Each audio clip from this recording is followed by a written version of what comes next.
اعوذ باللہ من الشیطان الرجیم بسم اللہ الرحمن الرحیم۔ تمام معزز ناظرین اکرام کو میری طرف سے بادب السلام علیکم ورحمۃ اللہ وبرکاتہ۔ آج میں شروع سے ایک گزارش کر رہا ہوں کہ ویڈیو کو اینڈ تک ضرور دیکھا کریں کہ ویڈیو کے اینڈ پہ میں ایک مشترکہ دعا کرتا ہوں، اس میں آپ شامل ہو جایا کریں۔ تو فوری طور پہ آج میں اپنے ٹاپک کی طرف آتا ہوں۔ میں نے دیکھا ہے، بلکہ پہلے کبھی کبھار دیکھتے تھے، اب میں بکثرت ایک بات کو دیکھتا ہوں کہ لوگ دعا نہیں کرتے۔ لوگ حتیٰ کہ ہمیں تو یہ حق حاصل ہے کہ کوئی نیک کام کریں تو اللہ تعالیٰ سے دعا مانگے۔ اس سے بڑھ کے بات کیا ہو سکتی ہے کہ جب دو مسلمان بھائی آپس میں ملتے ہیں تو السلام علیکم اور جواب میں وعلیکم السلام، یعنی دعاؤں کا تبادلہ کرتے ہیں۔ وہ بھی نہیں، وہ بھی اب ہائے ہیلو السلام علیکم عجیب و غریب باتیں کرتے ہیں۔ چلیں اس پہ پھر ہم کسی وقت بات کر لیں گے۔ میں نے خاص طور پہ جس ٹاپک پہ بات کرنا چاہتا ہوں کہ میں ایک فراخ دل انسان ہوں۔ میں نماز کا وقت ہو تو میں نہیں دیکھتا کہ یہ نماز فجر کا وقت، یہ مسجد اہل تشیع کی ہے، اہل حدیث ہے، بریلوی ہیں، دیوبندی ہیں، سنی ہیں، میں پرواہ نہیں کرتا۔ میں بلکہ ایسا فراخ دلی کے ساتھ وہاں نماز پڑھتا ہوں۔ لیکن میں نے دیکھا ہے کہ ایک فرقے کے لوگ ہیں، میں برا نہیں کہتا، ان کا اپنا انداز ہے، صرف یہ کہتا ہوں کہ دعا کیا کریں۔ وہ ایسا کرتے ہیں کہ وہ جو ہی سلام پھیرا اور اٹھ کے چلے جاتے ہیں، اٹھ کر چلے جاتے ہیں۔ بعض اوقات تو دیکھا ہے کہ ان کے امام صاحب بھی جو ہی فرض نماز ادا کی فوراً اٹھ کر چلے جاتے ہیں۔ یہ کیا بات ہوئی؟ وہ میں نے ہمت کر کے، بزدل بھی ہوں، ہمت کر کے ایک شخص ان سے پوچھا کہ آپ نے دعا کیوں نہیں کی؟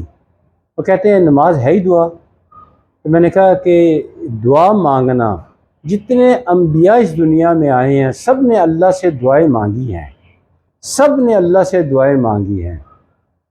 حتیٰ کہ ہمارے نبی پاک صلی اللہ علیہ وآلہ وسلم جو اس دنیا میں آخری نبی اور مرسل ہیں، ان کے بعد کوئی نبی نہیں آئے گا، وہ بھی اللہ سے دعا مانگتے۔ کوئی غزوہ ہوتا، کوئی پریشانی ہوتی، نماز کے بعد دعا مانگتے۔ تو دعا مانگنا ہم پر لازم ہے، تو آپ دعا کیوں نہیں مانگتے؟ دعا مانگا کریں۔ لیکن ان کے پاس کوئی جواب نہیں۔ کہتے جی ہمیں جو بزرگوں نے تعلیم دی ہے اس میں یہی ہے کہ دعا مانگنے کی ضرورت کوئی نہیں ہے۔ تو میں پریشان بھی ہوا کہ دعا مانگنا تو انتہائی فرض ہے۔ دعا ایسی چیز ہے کہ ہم اپنے لیے بھی کرنا ضروری ہے، کسی بیمار کے پاس جائیں تو اس کی عیادت ضروری ہے، کوئی دنیا میں فوت ہو جائے تو اس کی دعائے مغفرت بھی کرنی ہم پر لازم ہے۔ چاہے جائے کہ دعا کرنی ہی نہیں، حتیٰ کہ نماز پڑھ لیں وہ بھی نہیں کرنی۔ اب میں آپ کو یہاں ایک مثال دیتا ہوں کہ حضرت ابراہیم علیہ السلام، انہوں نے اپنے بیٹے حضرت اسماعیل علیہ السلام کے ساتھ خانہ کعبہ کی تعمیر کی۔ وہ پتھر آج بھی خانہ کعبہ میں موجود ہے، میں نے دیکھا، تو اس میں وہ چلتا جاتا اور گارہ حضرت اسماعیل علیہ السلام پکڑائے جاتے اور آپ خانہ کعبہ کی تعمیر کرتے۔ بہرحال خانہ کعبہ کی جب تعمیر مکمل ہو گئی تو حضرت ابراہیم علیہ السلام نے اللہ تعالیٰ سے دعا کی، یا اللہ میں نے تیرے گھر کو بنایا، مزدوری کی، مجھے اس مزدوری کا عوض دو۔ دعا مانگی تو اللہ تعالیٰ کی طرف سے ندا آئی کہ اے میرے ابراہیم، کہ یہ جو تم نے گھر تعمیر کیا ہے میرا، اس کا انعام یہ ہے کہ روز قیامت تک اس گھر کا طواف ہوتا رہے گا۔ اندازہ کر لیں کہ انبیاء بھی دعا کرتے ہیں اور ہمیں انبیاء کو فالو کرنا ہے، سنت پہ عمل کرنا ہے، اپنے پیارے نبی صلی اللہ علیہ وآلہ وسلم کی ان کی سنت پر عمل کرنا ہے۔ لیکن یہ کیا ہے، یہ لوگ جو دعا نہیں مانگتے، ان کے بارے میں کیا کہا جا سکتا ہے؟ میں تو صرف ایک لفظ کہوں گا کہ یہ ناشکری ہے۔ یہ ناشکری ہے کہ سلام پھیرا اور مسجد سے نکل گئے، دعا بھی نہیں مانگی۔ اور بھئی دعا تو مانگ لیں، اپنا حق جو ہے اللہ تعالیٰ نے آپ کو دیا ہے وہ حق حاصل کریں، ناشکری نہ کریں، اپنے لیے مانگے، اپنے پیاروں کے لیے مانگے، اپنے عرض پاک کے لیے مانگے، کوئی بیمار ہے اس کے لیے مانگے، کوئی اس دنیا سے رخصت ہو گیا اس کے لیے مانگے، اپنے ماں باپ کے لیے دعا مانگے، اپنے بہن بھائیوں کے لیے دعا مانگے۔ جتنا رب سے دعا مانگیں گے آپ اتنا رب کے قریب ہوتے چلے جائیں گے۔ میں آپ کو ایک جہاں چھوٹی سی ایک مثال دیتا ہوں۔ آپ ایک در بار بار کھٹکھٹاتے ہیں، چل اس کو بھی چھوڑتے ہیں، میں دنیا داری کی مثال لیتا ہوں۔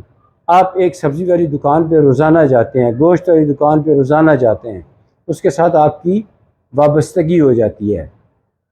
وہ بعض اوقات آپ کو ادھار بھی دے دے گا، کنسیشن ریٹ پہ چیز بھی دے دے گا، اور بعض اوقات بتا دے گا یہ چیز مہنگی ہونے والی ہے، یہ تم پھل جو ہے یہ زیادہ لے جاؤ، تمہارے بھلے میں رہے گا۔ اب اس بات کو ذہن رکھتے ہوئے اب یہ اگلی جو بات کرنے لگا ہوں اس کو سوچئے۔ بعض اللہ کے نیک بندے ہوتے ہیں، کوئی وقوع ہوتا ہے، کوئی وقوع ہو جاتا ہے تو وہ کہتے ہیں اس بات کا اشارہ تو مجھے چند دن پہلے آیا تھا۔ وہ اس شخص کو مبارک ہو، وہ اللہ کے نزدیک ہے، اللہ تعالیٰ نے، وہ اللہ کے قریب تھا تو اللہ تعالیٰ اس کو آنے والے وقت کے بارے میں اشارہ دے رہے ہیں۔ اللہ سے دعا مانگنا بہت اچھی بات ہے، اللہ تعالیٰ خوش بھی ہوتے ہیں، دعائیں قبول بھی فرماتے ہیں، اور جس کے لیے دعا کرتے ہیں اس کے لیے بھی فائدہ مند ثابت ہوتا ہے۔ میری آپ لوگوں سے گزارش ہے کہ خدا کے لیے دعا کیا کریں، خاص طور پر نماز کے بعد۔ اب چونکہ جمعے کی گھڑیاں شروع ہو چکی ہیں، درود پاک پڑھیے، بکثرت درود پاک پڑھیے، جمعے کا روز ہے تو یہ عام دنوں میں جمعہ جو ہم درود پاک پڑھتے ہیں وہ آپ کی خدمت میں پیش کیا جاتا ہے، جبکہ جمعے والے دن جو درود پاک پڑھتے ہیں وہ آپ خود سماعت فرماتے ہیں، خود سنتے ہیں، لہٰذا بڑے ذوق شوق پاکیزہ خوشبو لگا کر، الکوہل والی نہیں، عطر لگا کر، اچھے کپڑے پہن کر شوق اور ذوق کے ساتھ درود پاک پڑھیے۔ بہرحال یہ میری آج کی یہ ویڈیو ختم ہوئی، امید آپ کو پسند ہوئی ہوگی، اور اب مشترکہ دعا: یا اللہ ہم سب کو اپنی حفظ و امان میں رکھنا، صحت اور ایمان والی زندگی عطا فرمانا، خاتمہ بالایمان فرمانا، روز قیامت بغیر کسی حساب کتاب کے بخش دینا، روز قیامت اپنے عرش کے سائے تلے جگہ دینا۔ یا اللہ روز قیامت قربت رسول صلی اللہ علیہ وآلہ وسلم عطا فرمانا۔ یا اللہ عذاب قبر سے محفوظ رکھنا۔ یا اللہ انجام بخیر فرمانا۔ آمین ثم آمین۔ اگلی ویڈیو تک اجازت دیجیے۔ خدا حافظ۔ السلام علیکم ورحمۃ اللہ وبرکاتہ۔